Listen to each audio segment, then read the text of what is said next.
Boleh jadi apa yang kamu tidak suka itu terbaik buat kamu. Kenapa? Di situ Allah sedang mengajarkan agar engkau menjadi tawadu lagi. Mungkin dulu engkau sombong, petantang petenteng, merasa besar, merasa bisa melakukan apapun. Allah buat engkau nol. Supaya apa? Tunduk lagi sama Allah Subhanahu wa taala. Dulu mungkin engkau orang yang sangat luar biasa, dibuat nol lagi sama Allah supaya apa? Supaya nangis lagi di hadapan Allah SWT. Kapan terakhir engkau nangis di hadapan Allah, teman-teman semua? Kapan terakhir engkau bangun di sepertiga malam terakhir, menengadahkan tangan dan merintih untuk menangis di hadapan Allah SWT? Kapan? Siapa yang pergi? Bukan Allah yang pergi, engkau yang pergi, saya yang pergi, kita yang pergi. Allah Subhanahu wa taala tidak pernah meninggalkan kita. Siapa yang meninggalkan Allah? Kita. Inna lillahi wa inna ilaihi raji'un. Engkau menyadari bahwa semua yang terjadi pada dirimu bukan milikmu dan kau tak berkuasa sama sekali atas itu. Pasanganmu, anak-anakmu, semua harta yang kau punya, jabatankah, status sosialkah, apapun itu, bahkan badan ini bukan punya kamu. Kamu hanya dititipin saja. Jadi kalau Allah ambil, jangan marah. Dan kamu gak berhak untuk marah. Kenapa kamu marah-marah? Karena kamu merasa itu milikmu. Teman-teman bayangkan kalau teman-teman ruku, teman-teman sujud, bayangkan Allah memelukmu. Engkau tidak sendirian, teman-temanku sayang. Engkau tidak pernah merasa kesepian. Gak perlu takut berlebihan, gak perlu khawatir. Allah memelukmu dalam setiap sujudmu.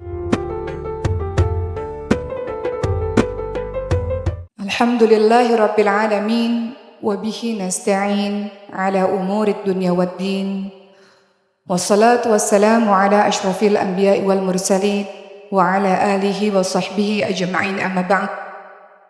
Rabbi shrah li sadri wa yassir li amri wahlul 'uqdatam min lisani yafqahu qawli. Amin amin ya rabbal alamin. Apa kabar teman-teman semua? Baik-baik sajakah keadaannya? Bagaimana keadaan hatinya? Pernahkah berkata ini dalam kehidupan kita? Dalam berbagai macam aspek kehidupan? Pernah? Pernahkah teman-teman mengatakan, ya Allah saya capek, ya Allah, pernah enggak? Capek banget ya Allah. Mau nyerah aja. Ya Allah sakit banget rasanya. Mau nyerah aja. Ya Allah udah gak kuat lagi. Mau nyerah aja. Pernah? Hari ini kita akan bahas, ya Allah, boleh gak aku menyerah? Kok kayaknya gak kelar-kelar ya? Berbagai macam kisah-kisah kehidupan datang silih berganti, kok kayaknya capek. Pernah capek gak teman-teman dalam kehidupan? Semua orang punya ujiannya masing-masing. Sebelum saya mulai, saya ingin teman-teman yang hadir di tempat ini, kemudian teman-teman merenung tentang apa yang terjadi dalam kehidupan teman-teman. Kemudian teman-teman bayangkan bahwa ada masa di mana kehidupan teman-teman ngerasa capek aja gitu, capek. Dan kadang-kadang kita bilang udah gak kuat lagi. Hari ini kita akan bahas itu. Kira-kira kalau kita tanya, ya Allah bolehkah aku menyerah? Kira-kira kalau Allah jawab dan kita bisa dengar, kira-kira jawabannya boleh enggak? Kenapa enggak boleh nyerah? Karena engkau enggak sendirian. Kita mulai hari ini teman-teman sekalian. Kita lihat dulu pembukaan pada hari ini untuk menyadarkan kita semua bahwa semua orang punya ceritanya masing-masing. Semua orang punya kisahnya masing-masing. Ada dalam surah Al-Baqarah ayat ke-155 sampai 157. Supaya teman-teman gak lagi mengatakan, aku kok hidupnya gini banget ya. Aku kok hidupnya susah sekali ya. Aku kok hidupnya sakit banget ya. Surah Al-Baqarah ayat 155 sampai 157, Allah Subhanahu wa taala mengingatkan pada kita bahwa setiap hambanya Allah ada air matanya masing-masing. Allah Subhanahu wa taala berfirman, A'udzubillahi minasyaitonirrajim. Wa nabluwannakum bisyai'in minal khaufi wal ju'i wa naqsin minal amwali wal anfusi wat tamarat wa basyirus sabirin. Dan kami pasti akan mengujimu dengan sedikit ketakutan dan kelaparan, kekurangan harta, jiwa, dan buah-buahan. Namun beritakan kabar gembira untuk orang-orang yang sabar. Dalam kehidupan teman-teman semua, teman-teman akan diuji oleh Allah dengan 3 keadaan dan itu pasti terjadi dalam kehidupan kita. Kadang-kadang dalam kehidupanmu engkau akan merasa takut. Selama puluhan tahun hidup teman-teman pernah merasa takut tidak? Saya pernah merasa takut waktu Allah takdirkan anak saya punya sindrom. Saya pernah ngerasa takut waktu menemukan jenazah ayah saya yang ternyata sudah 8 jam meninggal dunia. Allahumma firlahu warhamhu wa'afi'afu anhu. Saya pernah ngerasa takut waktu di depan mata saya ibu saya terkena serangan jantung dan kemudian berhenti nafas selama 7 menit. Dan ketakutan-ketakutan lainnya. Allah Subhanahu wa taala menegaskan bahwa semua manusia pasti pernah merasa takut. Setiap manusia pasti pernah merasakan kekurangan. Dan setiap manusia pasti pernah merasakan kehilangan. Bagi yang belum pernah merasakan, kau akan merasakannya. Cepat ataupun lambat akan menjadi giliranmu. Ketakutan, kekurangan, kehilangan. Jadi bagi teman-teman yang sudah pernah merasakannya, mungkin itu akan berulang. Bagi teman-teman yang belum merasakannya, waspada, itu akan terjadi pada dirimu. Karena dalam surah Al-Baqarah 155 itu akan digilirkan, semua orang akan mendapatkannya.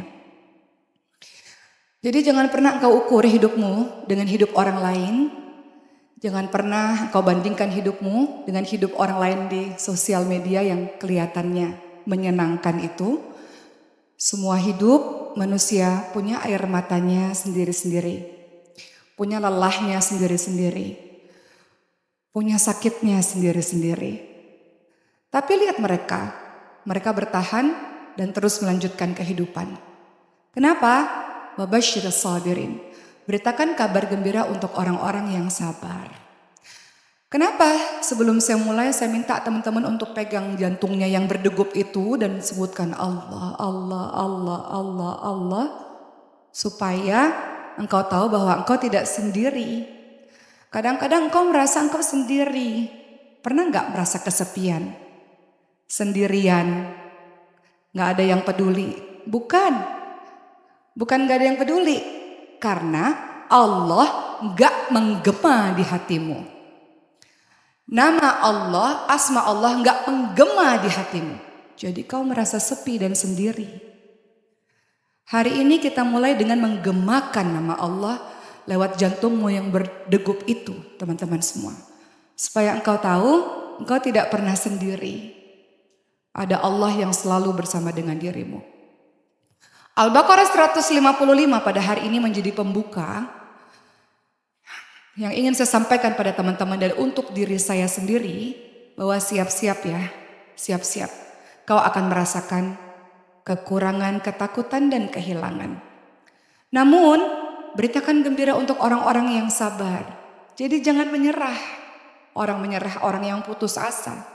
Gimana cara bertahan supaya tidak menyerah? Salah satunya dalam ayat ini dikatakan sabar. Sakit ya?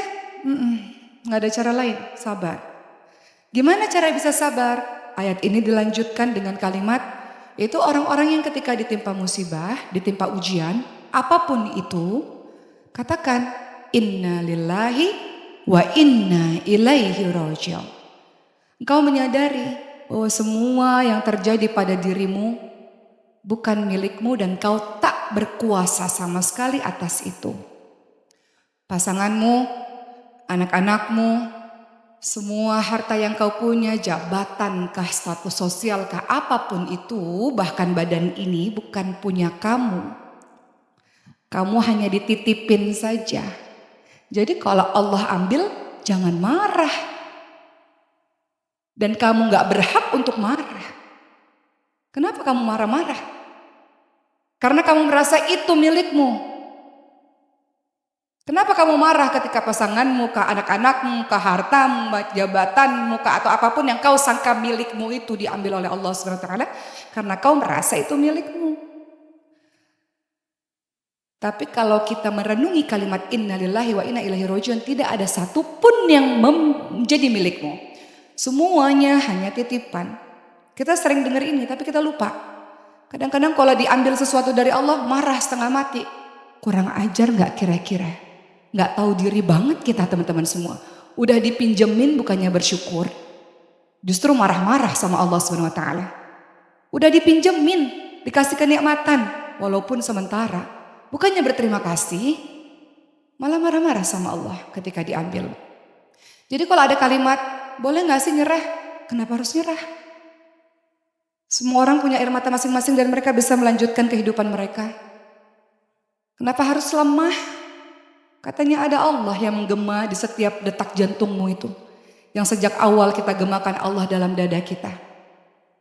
Kenapa lemah? Lupa Allah ada di sini seharusnya. Engkau gak sendirian, saya gak sendirian. Kita rasa lemah karena kita ngerasa sendirian. Kita ngerasa lemah dan ingin menyerah karena kita merasa semua hal terlalu berat. Kenapa berat? Karena engkau bersandar pada dirimu sendiri. Ketika engkau bersandar pada yang maha kuat, engkau tidak akan menyerah. Karena Allah akan memelukmu. Teman-teman bayangkan kalau teman-teman ruku, teman-teman sujud. Bayangkan Allah memelukmu. Engkau tidak sendirian teman-temanku sayang. Engkau tidak pernah merasa kesepian. Gak perlu takut berlebihan. Gak perlu khawatir. Allah memelukmu dalam setiap sujudmu. Ayat berikutnya. Dalam surah Al-Anbiya ayat ke-35 Allah Subhanahu wa taala berfirman, A'udzubillahi minasyaitonirrajim. Ingat ayat ini. Supaya engkau tahu semua kehidupan berisi ujian demi ujian. Allah Subhanahu wa taala berfirman. Al-Anbiya ayat 35. Kullu nafsin dha'iqatul maut wa nabluukum bisyarri wal khairi fitnah wa ilaina turja'un. Ayat pindah, silakan. Allah Subhanahu wa taala berfirman dalam surah Al-Anbiya ayat ke-35. Ayat ini akan saya bahas kemudian. Semua yang bernyawa akan mati. Dan Allah akan menguji kita dengan keburukan dan dengan kebaikan. Dan hanya kepada Kamilah engkau dikembalikan. Teman-teman yang dirahmati oleh Allah SWT, dalam kehidupan kita ternyata ujian itu tidak hanya berupa ujian kesedihan saja. Apakah engkau mengira bahwa ujian itu hanya berupa sakit saja, sehat ujian atau bukan? Apakah engkau mengira miskin hanya ujian, kaya raya ujian atau bukan? Ujian kalau engkau kufur nikmat. Apakah engkau merasa ketika tak dikenali, dicaci maki orang itu ujian, sementara pujian bukan ujian? Pujian, ujian, ujian.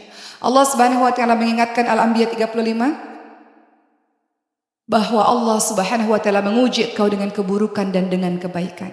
Dan hanya kepada Allah lah engkau dikembalikan. Jadi kita ingat bahwa dalam setiap episode kehidupan kita teman-teman semua, Allah Subhanahu wa taala menguji kita kadang-kadang dengan keburukan, kadang-kadang dengan kebaikan. Artinya apa? Kadang-kadang ada tawa, kadang-kadang ada air mata. Dan kehidupan terus berputar seperti roda. Hari ini bagi engkau yang menangis, siap-siap sebentar lagi engkau akan tertawa. Karena setelah hujan badai, biasanya akan ada pelangi yang terang benderang. Betul? Hari ini engkau yang sedang berbahagia, merasa hidupmu baik-baik saja. Waspada ya. Sebentar lagi engkau akan menangis. Sebagaimana Al-Baqarah ayat 155 tadi, bahwa Allah akan mengujimu dengan ketakutan, kekurangan dan kehilangan. Jadi yang sedang bahagia jangan lupa, sebentar lagi kau akan menangis lagi. Tapi bolehkah aku menyerah ya Allah ketika datang ujian silih berganti? Gak boleh. Gak ada pilihan untuk menyerah teman-teman semua. Kenapa? Kenapa engkau menyerah? Karena di kepalamu ini kau mengatakan takdir ini buruk sekali. Sementara kalau kita lihat di belakang dalam surah Al-Baqarah ayat 216. Allah Subhanahu wa taala berfirman, A'udzubillahi minasyaitonirrajim. Wa 'asa an takrahu syai'an wa huwa khairul lakum wa 'asa an tuhibbu syai'an wa huwa syarrul lakum wallahu ya'lamu wa antum la. Wallahu ya'lamu wa antum la ta'lamun. Al-Baqarah 216 Allah Subhanahu wa taala hendak mengatakan kepada kita teman-teman semua apa yang terjadi kepada dirimu. Lihat, wa asa an takrahu syai'an wa huwa khairul lakum wa asa an tuhibbu syai'an wa huwa syarrul lakum wallahu ya'lamu wa antum la ta'lamun. Boleh jadi apa yang kamu tidak suka itulah yang terbaik buat kamu. Boleh jadi apa yang kamu suka belum tentu baik untuk kamu. Allah mengetahui, manusia tidak mengetahui. Hari ini kita mengatakan, aku gak suka keadaan ini ya Allah, aku sakit. Badanku sakit. Aku tidak suka dengan penyakit ini, kata Allah, itu yang terbaik buat kamu. Aku gak suka ya Allah. Ketika kau uji dengan orang yang kita cintai meninggal dunia, kata Allah, itu yang terbaik buat kamu. Aku gak suka ya Allah, disakiti seperti ini, dikhianatikah atau dizolimikah, kata Allah, itu yang terbaik buat kamu. Boleh jadi apa yang kamu tidak suka itu terbaik buat kamu. Kenapa? Di situ Allah sedang mengajarkan agar engkau menjadi tawadu lagi. Mungkin dulu engkau sombong, petantang-petenteng, merasa besar, merasa bisa melakukan apapun. Allah buat engkau nol, supaya apa? Tunduk lagi sama Allah Subhanahu wa taala. Dulu mungkin engkau orang yang sangat luar biasa, dibuat nol lagi sama Allah supaya apa? Supaya nangis lagi di hadapan Allah SWT. Kapan terakhir engkau nangis di hadapan Allah teman-teman semua? Kapan terakhir engkau bangun di sepertiga malam terakhir, menengadahkan tangan dan merintih untuk menangis di hadapan Allah SWT? Kapan? Siapa yang pergi? Bukan Allah yang pergi. Engkau yang pergi. Saya yang pergi. Kita yang pergi. Allah Subhanahu wa taala tidak pernah meninggalkan kita. Siapa yang meninggalkan Allah? Kita. Siapa yang ninggalin Allah? Kita. Allah Subhanahu wa taala mencintai kita. Siapa yang menduakan Allah? Kita. Di sini harusnya ada Allah, tapi kita sibuk mencintai makhluk. Kita sibuk dengan urusan-urusan dunia. Jadi nggak ada Allah menggema di sini. Makanya kalau terjadi apa-apa sedihnya luar biasa. Karena lupa meletakkan Allah di sini. Kemudian teman-teman yang dirahmati oleh Allah SWT, dalam kehidupan ini kita punya 5 peran. Pertama yang akan saya bahas sebelum saya lanjutkan ini, peran kita sebagai seorang hamba Allah, peran sebagai seorang anak, peran sebagai seorang istri, peran sebagai seorang ibu, dan peran sebagai seorang anggota masyarakat. Peran sebagai seorang hamba yang sudah saya jelaskan ini. Ya Allah, bolehkah saya menyerah sebagai seorang hamba? Capek menghadapi ujian datang silih berganti. Jawabannya yang sudah teman-teman lihat dari tadi. Surah Al-Baqarah 155 sampai 157, Al-Anbiya 35, dan juga surah Al-Baqarah 216. Jawabannya ada di situ. Bolehkah aku menyerah ya Allah? Kenapa harus nyerah? Engkau tidak sendirian, engkau bersama dengan Allah. Kenapa harus nyerah? Bahwa semua orang diuji dengan ceritanya masing-masing. Kenapa harus nyerah? Allah sudah kasih tahu caranya. Kata Allah Subhanahu wa taala, ya ayyuhalladzina amanu ista'inu bis-sabri was-shalah. Wahai orang-orang yang beriman, minta pertolongan kepada Allah dengan sabar dan dengan salat. Kemana aja selama ini? Healing kemana? Lari kemana? Ada di tempat wudukmu dan nangis di atas sejadahmu, itu healing terbaikmu. Boleh gak nangis? Boleh sekali. Di hadapan Allah Subhanahu wa ta'ala. Boleh gak kita bilang sakit ya Allah? Sakit gak kuat? Boleh sekali. Nabi Ayub alaihissalam dikasih sakit. Dalam waktu yang berdekatan Nabi Ayub alaihissalam dibuat seluruh anaknya meninggal dunia, 12 orang. Nabi Ayub alaihissalam dikasih seluruh hartanya habis. Ujian saya, ujian teman-teman semua apa? Gak bertubi-tubi seperti itu. Pantas gak teman-teman menangis di hadapan Allah Subhanahu wa taala? Pantas, boleh? Pantas gak marah sama Allah? Gak pantas. Gak boleh. Gak tahu diri. Kalau engkau marah pada Allah, engkau gak tahu diri. Nabi Ayub alaihissalam mengatakan kepada istrinya, malu mengeluh. Engkau mengeluh apa teman-teman semua? Kata Nabi Ayub alaihissalam, malu mengeluh. Puluhan tahun dikasih bahagia. Puluhan tahun dikasih gembira. Giliran dikasih ujian sedikit, lalu mengeluh. Nggak tahu diri. Lupa Lupa sama kebaikan-kebaikan Allah yang sudah Allah berikan kepada kita. Puluhan tahun dikasih happy, dikasih bahagia, dikasih sempurna, baru dikasih ujian sedikit. Lalu mengeluh kepada Allah Subhanahu wa taala, lalu marah-marah kepada Allah Subhanahu wa taala. Siapa kita teman-teman semua? Siapa saya? Kok bisa mengeluh dan bahkan sebagian dari kita marah kepada Allah Subhanahu wa taala? Nabi Ayub alaihissalam mengatakan dalam surah Al-Anbiya ayat ke-83, "Anni masaniyad duru wa anta arhamur rahim." Ya Allah, saya ditimpa penyakit. Sakit ya Allah, tapi Engkaulah yang Maha Penyayang dari semua penyayang.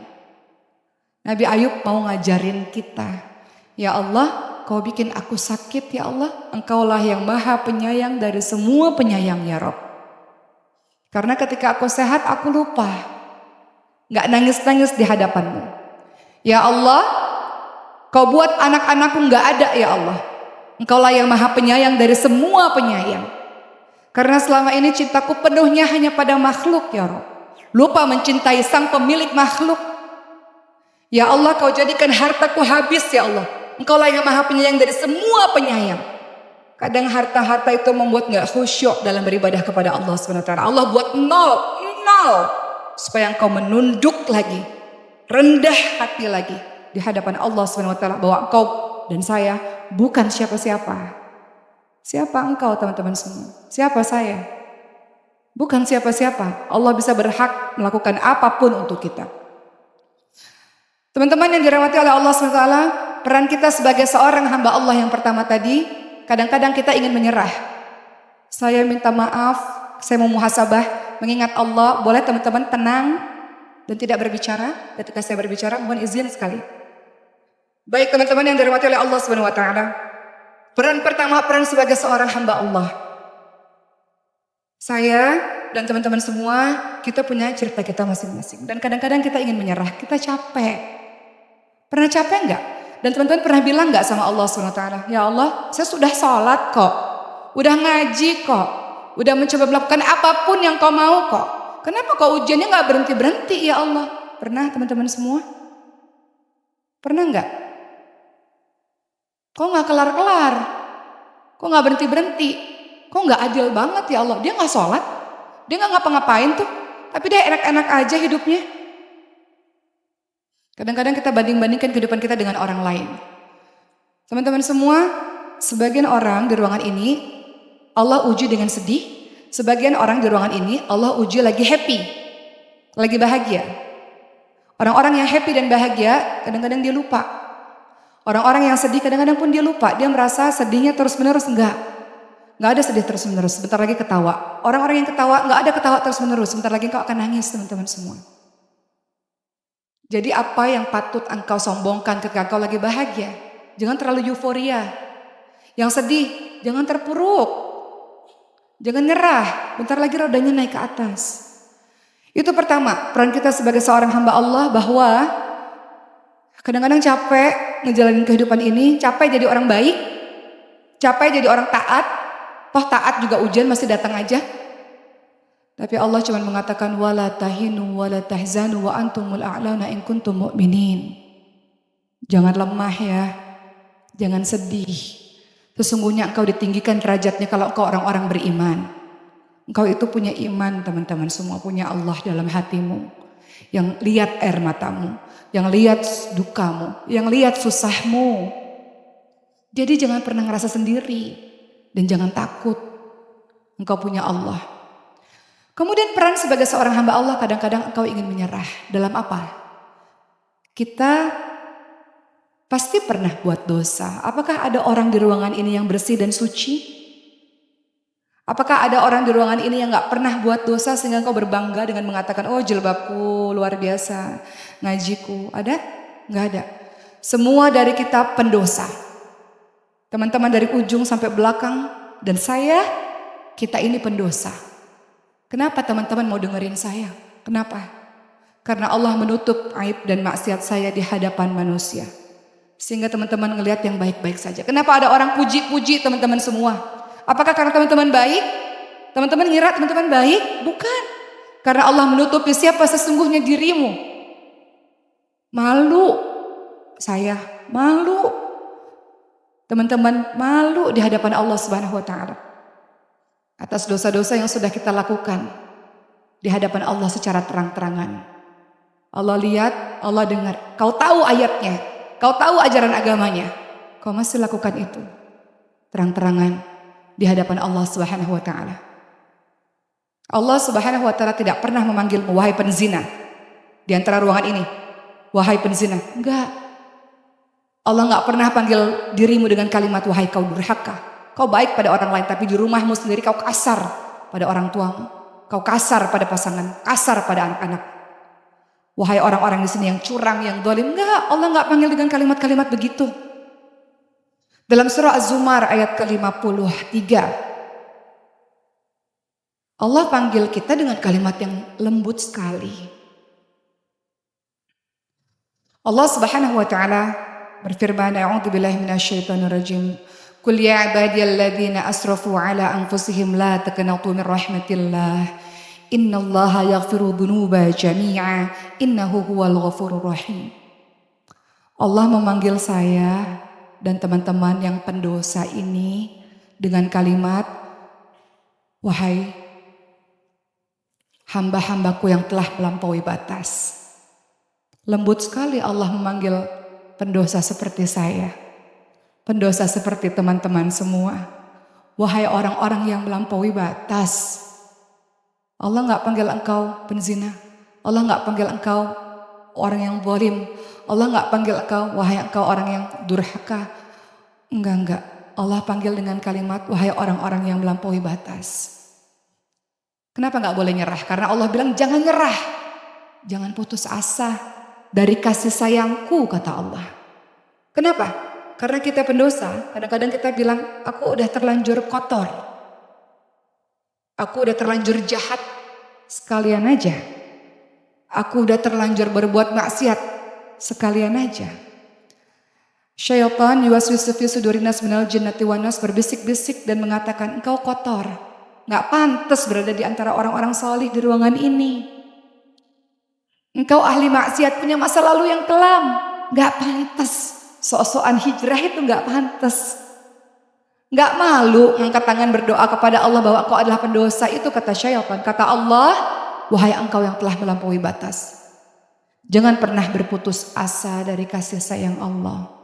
Allah mengampuni semua dosa. Allah Maha Pengampun. Allah Maha Penyayang.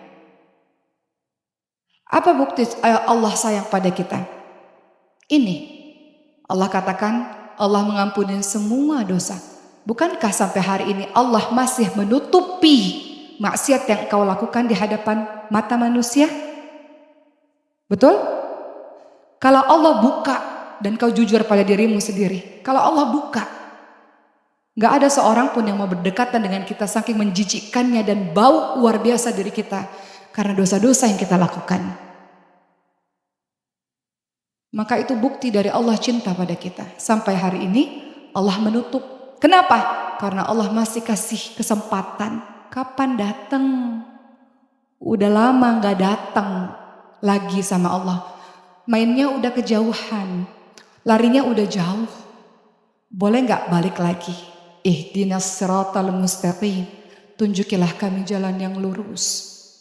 Boleh enggak balik lagi sebagaimana kita berikrar dalam sholat? Kau berikrar kan teman-teman? Apakah engkau sungguh-sungguh dengan ikrarmu? Atau engkau berdusta dengan ikrarmu? Kau katakan inna sholati wa nusuki wa mahyaya wa mamati lillahi rabbil alamin. Kita berikrar, berjanji, bersumpah kepada Allah Subhanahu wa taala, ya Allah, sesungguhnya salatku, ibadahku, hidupku, matiku hanya untuk Allah. Itu ikrarmu. Setiap saat kau ulang-ulang dalam salatmu itu. Maka jujur pada dirimu sendiri. Ikrar itu sebatas di lisan saja. Artinya kau dusta atau kau sungguh-sungguh dengan ikrarmu. Maka peran kita sebagai seorang hamba Allah kadang-kadang dalam menjalani kehidupan kita mau menyerah. Menyerah karena ada ujian yang terasa terlalu berat. Tapi Allah udah ingetin, jangan sedih ya. Jangan lemah ya. Karena engkau ditinggikan derajatnya kalau engkau orang-orang yang beriman. Kedua, kadang-kadang kita rasa mau menyerah, mau jadi orang kayak gini aja, udah terlanjur buat dosa. Kata Allah, jangan putus asa ya. Semua orang berhak punya kesempatan untuk jadi orang baik. Kadang-kadang kita harus mengalami yang kemarin dulu, supaya kita belajar, kita menghargai proses perubahan untuk jadi lebih baik. Kata Rasulullah apa? Sebaik-baik orang bukan orang-orang yang gak pernah buat dosa. Sebaik-baik orang adalah mereka yang bertaubat ketika mereka berbuat dosa. Bahkan dikatakan kalau di muka bumi tidak ada orang yang buat dosa, Allah ciptakan makhluk yang berbuat dosa lalu Allah ampuni mereka. Artinya apa? Saya pendosa, kita semua pendosa. Dan kita punya dosa yang kita rahasiakan sampai hari ini. Maka kalau kita tahu kita adalah pendosa, kenapa lisan ini jahat untuk ngomongin dosa orang lain, padahal mungkin kau lebih bau dibandingkan orang yang kau katakan itu, teman-teman semua. Saya nasihat untuk diri saya sendiri. Maka, bolehkah aku menyerah sebagai hamba Allah yang salih, sebagai hamba Allah yang taat? Capek jadi orang baik, gak boleh nyerah. Capek jadi orang yang ujiannya datang silih berganti, gak boleh. Gak boleh berhenti. Kenapa? Karena engkau punya Allah yang sayang pada dirimu. Dalam hadis qudsi dikatakan kalau engkau berjalan, Allah akan berlari. Jadi kenapa harus berhenti dan menyerah? Itulah peran kita sebagai seorang hamba Allah. Sekarang kita ganti peran sebagai seorang anak. Teman-teman yang dirahmati oleh Allah Subhanahu wa taala, semua dari kita berapapun usianya adalah seorang anak bagi orang tua kita, betul? Semua dari kita punya atau pernah punya orang tua. Berbuat baik pada orang tua yang baik biasa. Tapi berbuat baik pada orang tua yang ketika kita masa kecil punya kenangan yang buruk itu luar biasa. Bolehkah aku menyerah ya Allah untuk berbakti pada orang tuaku? Tentu saja tidak boleh. Teman-teman yang dirahmati oleh Allah SWT, indahnya Islam Masya Allah selalu saja antara jangan menyekutukan Allah digandengkan dengan jangan durhaka kepada kedua orang tua. Al-Isra ayat ke-23. A'udzu billahi minasyaitonir rajim. Wa qad rabbuka alla ta'budu illa iyyahu bil walidaini ihsana. Imma yablughanna 'indakal kibara huma ahaduhuma aw kilahuma fala taqul lahumu uff wa la tanharhuma wa qul lahumu qawlan karima. Lihat Al-Isra ayat 23. Allah Subhanahu wa taala hendak mengajarkan pada kita bakti sama orang tua selalu disandingkan dengan jangan menyekutukan Allah. Lihat ayat ini. Tuhanmu telah memerintahkan kamu agar jangan menyembah kepada selain Allah dan hendaklah berbuat baik kepada ibu bapakmu. Jika salah seorang di antara keduanya atau kedua-duanya sampai berusia lanjut dalam pemeliharaanmu, jangan berkata jangan bentak-bentak.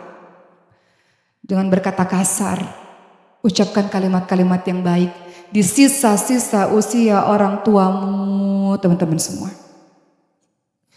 Seorang pernah bercerita kepada saya, gimana caranya bakti ya sama orang tua yang jahat sama saya. Berbuat baik sama orang tua yang baik, alhamdulillah. Sebagian besar di sini punya orang tua yang baik. Tapi ada orang tua yang jahat sama kita di masa kecil, gimana caranya berbakti? Seorang ibu bercerita usia saya 60 tahun, saya punya ibu 90 tahun, sudah demensia, sudah sakit-sakitan. Gimana caranya berbakti sama orang yang seperti ini? Di masa kecilnya saya disakiti, saya ditinggal, tak bertanggung jawab. Bolehkah saya menyerah untuk tidak mengurus orang tua lagi? Teman-teman yang dirahmati oleh Allah Subhanahu wa taala, kalau hari ini ada orang tua yang mengatakan, kalau saya sakit saya mau sama anak yang ini. Kalau saya tua, saya mau tinggal di rumah yang ini. Masya Allah, surgamu itu datang langsung kepada dirimu, teman-teman semua. Berbanggalah dirimu ketika orang tuamu mengatakan demikian, dan sedihlah dirimu ketika orang tuamu memilih anak yang lain. Gak mudah merawat orang tua yang sakit atau orang tua yang sudah tua. Tapi Allah pilih engkau, wahai wanita-wanita yang salihah, untuk merawat orang tuamu yang sudah tua itu. Orang tua punya batas waktu kok. Gak bakal lama-lama mereka sama kita. Jadi minta sama Allah Subhanahu wa taala kesabaran dan kekuatan untuk menjaga orang tua kita mumpung masih ada. Ketika orang tuamu masih ada, teman-teman sekalian, kau mendapatkan dua hal. Kau mendapatkan nasihat darinya, dan mendapatkan doa darinya. Suatu hari nanti kau akan sangat kehilangan itu semua. Mudah bagi kita baik pada orang lain. Topeng yang kita pakai. Kalau ketemu orang lain, Assalamualaikum ibu, selamat pagi ibu. Gampang berbuat baik pada orang di luar sana. Mereka gak tahu siapa kita. Mereka gak hidup 24 jam bersama dengan kita. Siapa sesungguhnya yang disebut orang baik itu? Orang yang paling baik pada keluarganya. Kalau kau ingin tahu kau siapa, tanya pada keluargamu, kau itu siapa. Kalau tanya sama orang-orang lain, mereka cuma hidup denganmu cuma 2 jam per hari kah, atau per minggu. Gak selalu ketemu sama kamu. Gampang kita ramah sama orang lain, apalagi sama bos, sama orang yang punya kekuatan, sama orang yang punya kedudukan. Gampang. Tapi jujur pada dirimu sendiri. Apakah engkau anak yang lemah lembut bertutur kata pada orang tuamu? Apakah engkau orang yang selalu tersenyum atau bermuka masam kepada orang tuamu? Ada loh di antara kita, gak tahu orang tuanya sakit apa. Jarang nganterin orang tuanya ke rumah sakit. Gak tahu orang tuanya berobat ke dokter jantung kah, ke dokter syaraf kah, ke dokter apa kah, gak tahu. Gak tahu obat-obatan orang tuanya. Ada loh di antara kita yang begitu. Saking gak pernah telepon, gak mau tahu. Kok bisa? Saya tanya pada diri saya sendiri. Saya lagi bicara pada diri saya sendiri, teman-teman semua. Saya merasa jadi anak yang gak baik sekali karena menunda-nunda untuk berbuat baik pada orang tua. Ayah saya telah wafat beberapa tahun yang lalu dan saya janjikan, Papa kita medical check up ya. Kemudian papa saya katakan, kapan Oki? Nanti Oki masih ceramah. Besok ya Pak? Setelah besok, yuk kita mau medical check up nanti ya Pak, minggu depan. Sampai akhirnya meninggal dunia. Jadi saya lagi ngomongin diri saya sendiri. Sebagai anak yang suka nunda-nunda. Dan gak tahu penyakit ayah saya apa sampai harus meninggal mendadak seperti itu. Jadi pengalaman saya mau share sama teman-teman semua bahwa jangan itu terjadi pada teman-teman semua yang masih punya orang tua. Susah sekali orang tua mau ke rumah sakit, gak ada satupun anak yang bisa nemenin saking sibuknya luar biasa. Obat aja gak ngerti di antara kita untuk orang tua kita. Vitamin-vitamin yang harus dia minum kita gak tahu. Teman-teman semua yang masih punya orang tua, masih ada kesempatan. Waktu ibu saya sakit teman-teman semua. Saya boleh putar video waktu ibu saya sakit kalau ada videonya. Waktu ibu saya sakit sambil panitia siapin video waktu ibu saya sakit. Waktu ibu saya sakit serangan jantung di depan mata saya. Pada saat itu baru selesai melakukan ibadah haji di kota Mekah. Beliau henti nafas dan henti jantung selama 5-7 menit. Dan kemudian masuk ke ICU. Alhamdulillah dilakukan tindakan CPR 11 hari dengan ventilator di rumah sakit. Dokter mengatakan siap-siap keluarga datang ke kota Mekah karena harapan hidup sangat tipis untuk mensolatkan ibu di kota Mekah. Tapi dokter mengatakan, Oki, kamu punya Allah. Dokter bisa berkata apapun tapi kamu punya Allah. Minta sama Tuhanmu agar Allah memberikan kesembuhan kepada ibumu. Maka saya tawaf dan saya berdoa kepada Allah SWT. Saya katakan pada Allah, kasih saya kesempatan untuk berbakti pada ibu saya ya Allah. Saya gak mau kejadian kayak kemarin papa saya yang meninggal tiba-tiba saya gak tahu. Buka kamar ternyata udah biru, udah berbusa, udah beku, kaku. 7-8 jam kata dokter meninggal dunia. Saya gak mau itu terjadi lagi. Saya gak mau kecolongan lagi. Jadi saya bilang sama Allah, boleh gak kasih saya kesempatan berbakti? Boleh gak ya Allah? Masa dua-duanya harus serangan jantung? Gak ada persiapan apa-apa kami sebagai anaknya. Maka adik-adik mengatakan, Mbak Oki jangan memberatkan ibu, kata mereka. Semua orang udah ikhlas kecuali Mbak Oki. Saya katakan enggak, ibu masih bisa bertahan. Maka setiap malam saya berdoa, saya punya Allah kok. Saya katakan ya Allah, Kau maha penyembuh kan ya Allah. Allahumma rabbana sa'athi bil ba'sa ishfi anta syafi la shifa'a ila shifa'uka shifa'a la yughadiru saqama. Engkau maha penyembuh kan ya Allah. Boleh gak aku minta? Supaya aku dikasih kesempatan berbakti sama ibuku. Yang aku gak sempat kemarin sama ayahku. Jadi saya berkata kepada Allah, minta lagi untuk bisa berbakti pada ibu saya. Satu-satunya orang tua yang saya punya. Saya punya Allah. Saya minta untuk kesembuhan ibu saya. Dikala semua orang dan semua dokter mengatakan harapan hidup sangat tipis. 11 hari koma, ventilator. Entahlah, tapi saya yakin kepada Allah SWT untuk saya diberikan kesempatan untuk berbakti. Alhamdulillahirrabbilalamin. Allah dengan luar biasanya buat ibu saya sampai hari ini sehat. Alhamdulillah. Semua orang dan semua dokter terkejut dan mereka mengatakan sujud syukur, oke, sujud syukur. Terjadi keajaiban di ICU ini. Di ICU itu ada 3 keadaan. Pertama, orang tersebut tidak bertahan dan kau harus siap untuk itu. Kedua, bertahan dengan alat seumur hidup. Atau 3, tiba-tiba sembuh aja. Allah Maha berkuasa atas segala sesuatu. Maka ketika dokter mengatakan ibumu sudah bisa pulang, saya sujud syukur di lantai rumah sakit. Gak ada yang gak mungkin bagi Allah SWT. Jadi bagi teman-teman yang saat ini masih punya orang tua yang sudah sepuh, yang dalam pemeliharaanmu, boleh gak? Fala taqul lahuma uff, jangan dibentak-bentak ya. Jangan dikasarin, jangan berbuka masa. Nanti nyesel loh kalau udah gak ada. Percuma nangis-nangis di atas kuburannya, nanti nyesel. Jadi mumpung masih ada orang tua, minta kekuatan kepada Allah untuk sabar. Sabar menghadapi orang tuamu yang semakin kekanak-kanakan. Sabar menghadapi orang tuamu yang mungkin cerewet, yang ngomongnya suka diulang-ulang. Sabar menghadapi orang tuamu yang mungkin udah mulai banyak sakitnya. Sabar ya teman-teman semua. Sabar itu bukan hanya untuk orang yang sakit, tapi untuk orang yang jaga orang yang sakit. Jadi sabar ya. Dan mudah-mudahan surga ada di tanganmu wahai para wanita salihah yang menjaga orang tuamu yang masih hidup itu. Bagi teman-teman yang orang tuanya udah gak ada, gimana rasanya? Selama ini rindunya itu dilampiaskan kemana? Beberapa hari yang lalu saya melakukan safari dakwah kemana-mana. Pagi, siang, sore dengan banyak jemaah. Malam-malam saya kesepian. Terus saya bilang, Papa, kangen gitu, pernah nggak ngerasain gitu? Terus berandai-andai, walaupun Rasul bilang nggak boleh berandai-andai. Andai kan ada papa, pasti nggak boleh. Tapi saya suka berandai-andai, papa saya datang lagi. Kok berat banget yang nggak ada papa gitu. Sebagai anak perempuan yang adik-adiknya perempuan, kok berat banget yang nggak ada orang tua, nggak ada papa.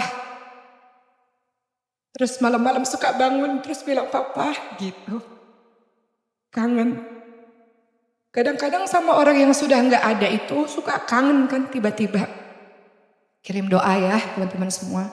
Katakan Allahumma firlahu warhamhu wa'afi wa'fu anhu, doa ya teman-teman semua. Lalu orang tua kita nanti di surga mereka bilang, ya Allah, kok saya naik lagi ke derajat surga berikutnya? Kok naik lagi? Kata Allah, sebab anak-anakmu meminta ampun untukmu. Jadi setiap kali kita ingat orang tua kita, doa ya teman-teman semua. Doa untuk kedua orang tua, kirim Al-Fatihah kah, atau Allahumma firlahu warhamhu wa'afi wa'fu anhu, doa ya. Kan selama di dunia baktinya belum penuh. Nyesel kan? Kemarin gak totalitas berbakti pada orang tua. Sekarang udah gak bisa lagi ngapa-ngapain karena orang tuanya gak ada. Tapi masih bisa dengan terus mengirim doa untuk kedua orang tua kita. Teman-teman dan saya, kita minta ampun kepada Allah Subhanahu wa Ta'ala, belum betul-betul bakti pada kedua orang tua kita. Belum betul-betul lembut, berbicara lembut kepada kedua orang tua kita. Belum betul-betul peduli. Engkau kan sibuk, jadi suka gak peduli, suka lupa nelpon, suka lupa minta doa. Engkau kan sibuk, jadi kadang-kadang gak bisa nemenin orang tua ke rumah sakit untuk check up. Seperti yang saya lakukan. Jadi bagi teman-teman yang masih punya orang tua butuh atau punya batas waktu. Maka minta kekuatan kepada Allah SWT. Engkau yang sibuk ini punya waktu untuk sekedar menyapa atau memeluk atau memperhatikan obatnya satu persatu atau berkomunikasi dengan dokter-dokternya. Mudah-mudahan dengan begitu kau digolongkan oleh Allah sebagai orang-orang yang birrul walidain. Luqman 13-14 juga mengatakan demikian. Dahsyatnya bakti kepada kedua orang tua digandengkan dengan ayat jangan menyekutukan Allah. Lihat ayatnya. 13 sampai 14. Wahai anakku, ya bunayya la tusyrik billah inna syirka la dzulmun adzim. Wahai anakku, sayang, jangan menyekutukan Allah, karena menyekutukan Allah sebuah kezaliman yang besar. Lihat ayat berikutnya. Selalu digandengkan. Apa ayat berikutnya? Dan kami mewasiatkan kepada manusia agar berbuat baik kepada kedua orang tuanya.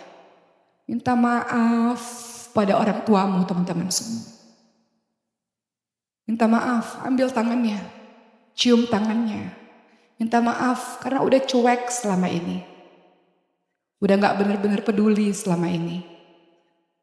Coba lihat tangannya, pegang tangannya yang tiap hari makin lemah dan penuh dengan keriput itu. Yang mungkin lama-lama akan dingin dan tak bergerak itu.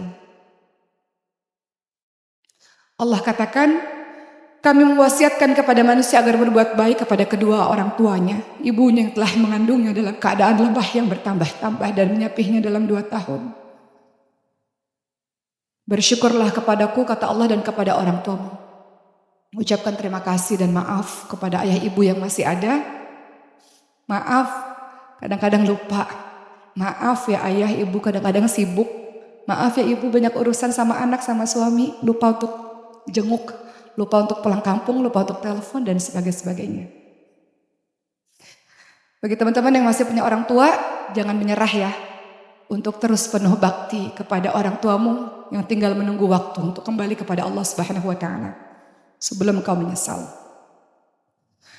Kita tinggalkan perkara orang tua, kita masuk kepada peran yang ketiga.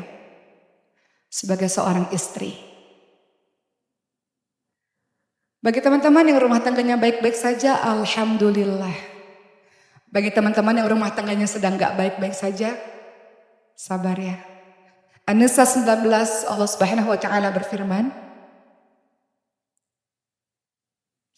wa 'ashiruhunna bil ma'ruf fa in karihtumuhunna fa 'asa an takrahu syai'an wa yaj'alallahu fihi khairan katsira. Allah minta kita untuk mempergauli pasangan kita dengan baik. Susah enggak? Susah. Kata siapa gampang? Allah minta kita untuk sabar. Susah enggak? Susah ya Allah. Kalau suaminya baik, sempurna, mungkin mudah. Kadang-kadang suami orang yang paling kita cintai yang melukai hati kita. Gak mudah ya Rabb. Susah. Allah Subhanahu wa taala mengajarkan doa dalam surah Al-Furqan ayat ke-74. Rabbana hablana min azwajina wa dzurriyyatina qurrata a'yun waj'alna lil muttaqina imama. Ya Allah, jadikanlah pasanganku dan anakku turunanku jadi penyejuk hati. Kenapa penyejuk hati? Beruntunglah teman-teman yang punya rumah baiti jannati, rumahnya bagikan surga hangat, penuh dengan kasih sayang. Tapi tidak semua rumah tangga seperti itu. Kadang-kadang rumah panas, kadang-kadang berisi pertengkaran, kadang-kadang berisi kekerasan, entah itu fisik, entah itu kata-kata, yang membuat hati kita sangat terluka. Orang yang kita cinta yang paling berpotensi untuk menyakiti hati kita. Atau sebaliknya, rumah sunyi karena semua anggota keluarga, suami istri sibuk dengan handphonenya masing-masing. Mau bicara aja susah, mau mulai bicara aja susah. Di antara orang-orang ini, rumah tangganya ceritanya macam-macam. Terus kadang-kadang kau merasa kok saya hidupnya begini ya Allah. Kok orang yang saya cintai malah buat begini ya ke saya ya Allah.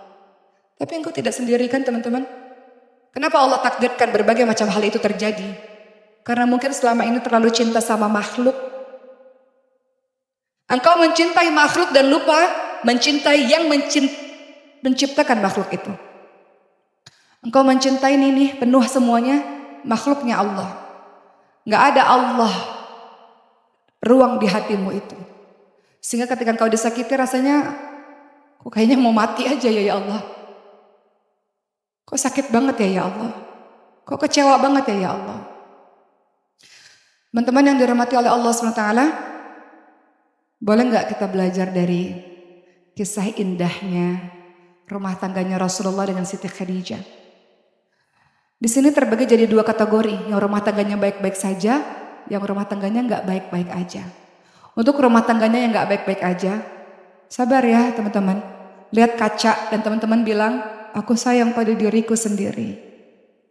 Diri ini nggak boleh sedih lama-lama. Diri ini nggak boleh luka lama-lama.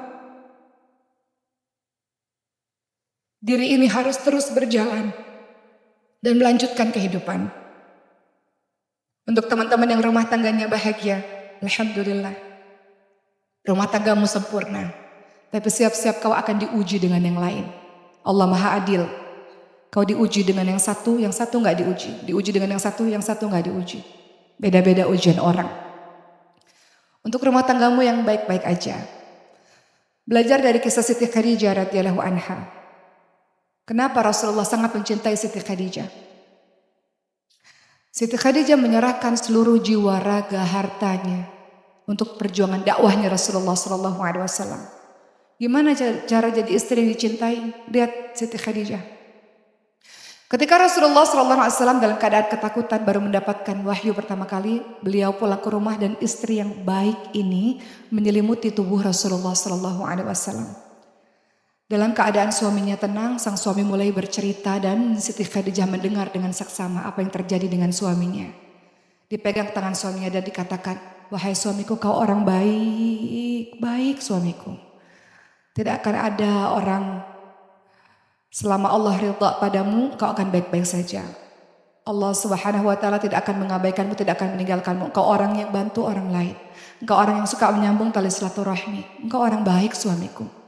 Lalu istri yang salihah ini mengajak sang suami Muhammad SAW menuju ke rumah seorang pendeta untuk dicarikan solusi sehingga pendeta ini berkata, engkau nabi terakhir. Jadi istri ini yang menenteramkan dan menyejukkan. Rasulullah SAW ketika lelah berdakwah di luar pulang ke rumah, sejuk rumah itu dengan seorang istri bernama Siti Khadijah. Lalu di suatu ketika umat Islam diboikot. Di tahun 7 kenabian, umat Islam diasingkan, hanya boleh makan makanan dedaunan-dedaunan saja. Sampai Siti Khadijah jatuh sakit dan meninggal dunia. Dan itu pukulan terberat untuk Rasulullah SAW. Kehilangan pasangan, kehilangan istri, seperti kehilangan sayap. Rasulullah amat berduka. Dalam sejarah Islam diceritakan sebagai tahun kesedihan untuk Rasulullah SAW. Perjuangan Islam dimulai, mereka berhijrah semuanya ke kota Madinah. Sampai bertahun-tahun kemudian Islam berjaya. Seluruh umat Islam kembali lagi ke kota Mekah. Kemana Rasulullah pertama kali? Selain menuju ke Ka'bah, ke makam istri tercintanya. Ya Khadijah, dulu engkau yang menyertai perjalanan dakwah ini. Sekarang umat Islam sudah semakin besar dan semakin kuat. Namun kau tak sempat menyaksikan kegemilangan Islam ini, kau telah tiada ya Khadijah. Rasulullah SAW mencintai Khadijah selamanya. Tidak seorang pun yang bisa menggantikan Khadijah di hati Rasulullah SAW. Siti Aisyah berkata, kenapa engkau masih mencintai perempuan tua yang sudah mati itu, sementara engkau sudah digantikan dengan aku yang lebih baik? Rasulullah mengatakan, Aisyah, tidak ada seorang pun yang mampu menggantikan kedudukan Khadijah di hatiku. Dia beriman dikala tiada orang beriman. Dia menyerahkan hartanya, berjuang bersama-sama denganku dikala orang-orang pada saat itu tidak berjuang untuk perjuangan dakwah Islam. Sedikit orang yang berjuang. Dan dari rahimnya aku mendapatkan anak-anak dikala istri lain tak memberikan aku anak. Maka terdiamlah Siti Aisyah. Pahamlah Siti Aisyah betapa Siti Khadijah begitu besar di hati Rasulullah SAW. Maka rumah tanggamu yang sedang baik-baik saja, belajar dari kisah Siti Khadijah dan bersyukur bahwa rumah tanggamu baik-baik saja. Rumah tanggamu yang sedang tidak baik-baik saja, sabar ya teman-teman semua. Kau sedang diuji dengan satu hal di mana semua hidupmu yang lainnya sempurna. Mungkin pekerjaanmu sempurna, yang lain-lain sempurna. Kau diuji dengan satu hal ini. Boleh gak menyerah? Sabar semampu yang engkau bisa. Boleh menyerah. Dalam Islam ada yang namanya perceraian. sebagai pilihan terakhir. Ketika mudarat itu sudah sangat banyak dalam rumah tanggamu, setelah perjuanganmu sampai titik darah penghabisan, boleh. Bukan berarti kau buruk. Sahabat Nabi ada yang bercerai, yang bernama Zaid bin Harithah dan Zainab binti Jahsy. Mereka orang-orang mulia, tapi kemudian berpisah. Semua orang punya kisahnya masing-masing. Setiap rumah tangga punya kisahnya masing-masing. Bertahan sesuai apa yang engkau bisa, teman-teman semua. Dan lagi-lagi engkau tidak sendiri. Boleh enggak ambil air wudhu dan kemudian engkau bersimpuh di hadapan Allah dan katakan, ya Allah, kasih saya kekuatan ya Allah. Mau jadi istri yang baik, mau jadi istri yang sabar, mau jadi istri yang salehah. Bantu ya Allah, bantu. Ya Allah, jadikan imam kami imam teladan ya Allah. Bantu dia ya Allah. Bantu dia dalam pekerjaannya ya Allah. Bantu dia dalam ibadahnya. Bantu dia membimbing kami ya Allah. Semua orang punya cerita. Teman-teman punya cerita. Teman-teman yang tahu kapasitas sabar teman-teman sendiri. Dan sampai mana batas kesabaran teman-teman. Maka selalu doa, Rabbana hablana min azwajina wa dzurriyyatina qurrata a'yun waj'alna lil muttaqina imama. Ya Allah, jadikan pasanganku dan keturunanku sebagai penyejuk hati. Aku mau rumah tenang ya Allah. Aku mau rumah tentram ya Allah. Aku mau rumah menjadi tempat kembali pulang ya Allah. Tempat saling memeluk satu sama lain. Tempat saling melindungi satu sama lain. Bukan sebaliknya. Dan jadikanlah aku contoh bagi orang-orang yang beriman ya Allah. Bagi orang-orang yang bertakwa ya Allah, contoh kebaikan. Kuatkan aku ya Allah supaya bisa menjadi contoh kebaikan untuk anak-anakku, untuk orang-orang sekitarku. Itu doa dalam surah Al-Furqan ayat ke-74. Jadi para istri, berjuang ya semampu yang kau bisa.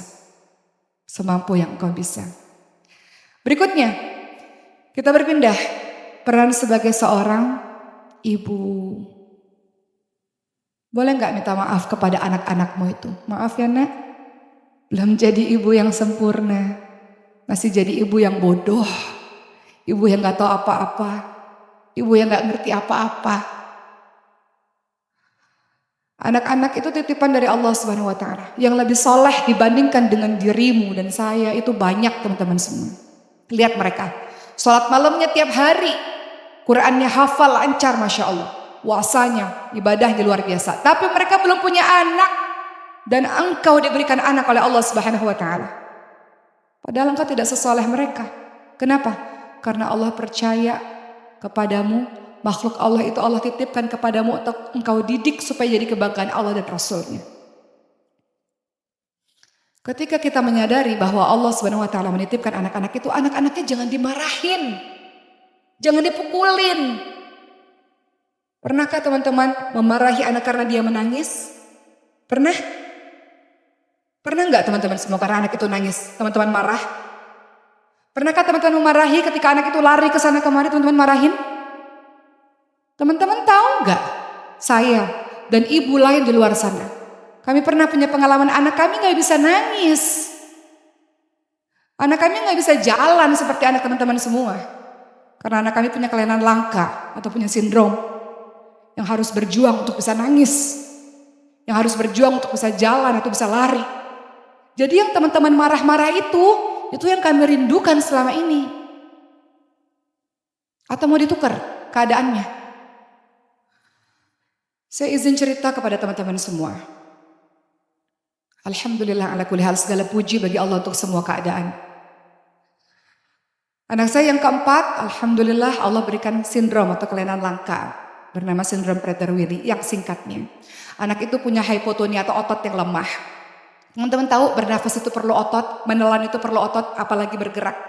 Semuanya perlu otot. Dan ketika otot itu lemah, apa kabarnya? Ketika bernafas butuh alat. Ketika minum harus ada selang yang sampai ke lambungnya. Ketika mulai menaikkan kepalanya, butuh usaha terapi ratusan kali. Untuk menguatkan tangannya butuh besi, kakinya butuh besi, sepatunya sepatu besi untuk bisa jalan beratus-ratus kali. Anak itu gak nangis teman-teman semua. Dan ketika saya datang ke rumah sakit, anak saya masih di ICU, masih di NICU. Saya dengar anak-anak lain menangis dan saya katakan, ibu beruntung sekali anak-anakmu menangis. Beruntung sekali anak-anakmu sehat. Saya pengen anak saya bisa nangis juga, tapi gak bisa saat itu. Saya katakan dalam hati ibu, beruntung sekali anakmu lari ke sana kemari, manjat ke sana kemari, anakmu sehat. Anak saya masih tergeletak pada saat itu dan banyak anak lain yang masih tergeletak teman-teman semua. Dan orang tuanya mati-matian untuk bisa buat dia bangun dan berdiri. Jadi jangan dimarahin. Gak bersyukur. Anak itu sehat. Jangan dimarahin. Atau ditukar aja, kamu yang gak punya anak, mereka yang lebih soleh itu yang punya anak. Supaya mereka lebih benar ngejaganya, ngerawatnya. Jadi saya minta pada ibu sekalian, teman-teman sekalian dan juga saya, kita minta ampun kepada Allah SWT, belum jadi ibu yang benar buat anak-anak kita. Belum jadi ibu yang sabar, suka marah-marah, kadang kata-katanya kasar, kadang mukul mungkin, atau kadang nyakitin dia mungkin. Minta maaf kepada makhluk kecil itu. Minta maaf pada dia, belum jadi ibu yang baik, belum jadi ibu yang penuh dengan ilmu. Kita pengen anak-anak kita hebat kan, kita pengen anak-anak kita hantarkan jadi pejuang-pejuang agama Allah kan, tapi kitanya masih kurang ilmu. Kita minta maaf pada mereka, belum jadi ibu yang baik. Saya belajar dari kisahnya Siti Hajar. Wahai para ibu yang anaknya punya kondisi yang macam-macam. Anak-anak kita punya tahapan yang macam-macam. Ada anak yang sakit, kau harus bersabar, saya harus bersabar. Ada anak-anak yang mulai remaja yang kadang-kadang susah dibilangin.